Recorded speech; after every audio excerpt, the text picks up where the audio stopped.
When the European powers opted to carve up Africa, only two nations managed to remain independent. Liberia, a land carved out by the USA as a place for freedmen to return to Africa. The other was Ethiopia, then known as Abyssinia. What's so notable about Ethiopia maintaining its independence is that it did so standing against the European powers which wished to carve it up.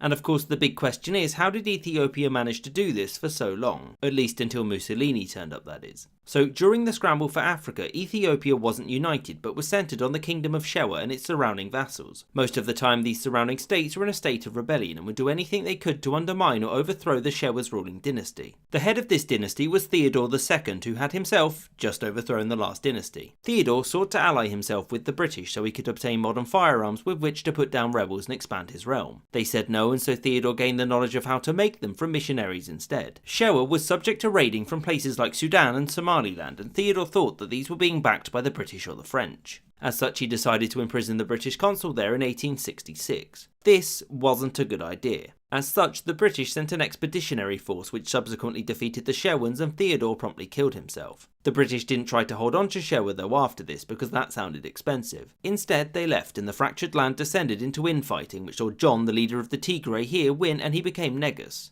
Negus was the title used to denote the rule over all of the other kingdoms within the area known as Ethiopia, and could be translated roughly as meaning King of Kings or as Emperor. John's reign saw him focus on Ethiopia's internal problems and also expand the kingdom a little bit until his death in 1889, which saw him succeeded by Menelik II. Menelik was a major reformer who aggressively pursued the expansion of his borders to make his kingdom more powerful. He created a centralized government, hired military advisors from the Russian Empire, and most importantly, he created a permanent capital, Addis Ababa, from which the empire would be run. By 1904, Menelik had expanded Ethiopia to this and had made agreements with the British and French on what the formal borders were. Of course, Ethiopia had one more neighbour to worry about: Italy, with which Ethiopia had signed the infamous Treaty of Wuchale in 1889. The treaty gave Ethiopian recognition to these Italian lands in return for Italy giving military supplies and economic aid. Sounds good, except for one problematic section which agreed that Ethiopia would only conduct foreign affairs through Italy. Menelik didn't think much of this part of the treaty, whereas as far as the Italians were concerned, Menelik had basically agreed to become their puppet. It wasn't long before Menelik renounced this part of the treaty in 1893, and so unsurprisingly, war. Menelik launched an invasion of Italian Eritrea, which was pushed back by the Italian forces. Italy would then invade Ethiopia, after which they would only suffer defeats, which included their notable one at the Battle of Adwa. Thus, by 1896, Ethiopia's independence was secured, and this was largely down to it having a series of intelligent emperors. They allied with European nations when necessary and obtained their innovations, whilst preventing them from gaining much influence in Ethiopia. Menelik's expansion, combined with his reforms, stabilised and strengthened the empire, which, along with cunning diplomacy, allowed Ethiopia to survive the scramble for Africa.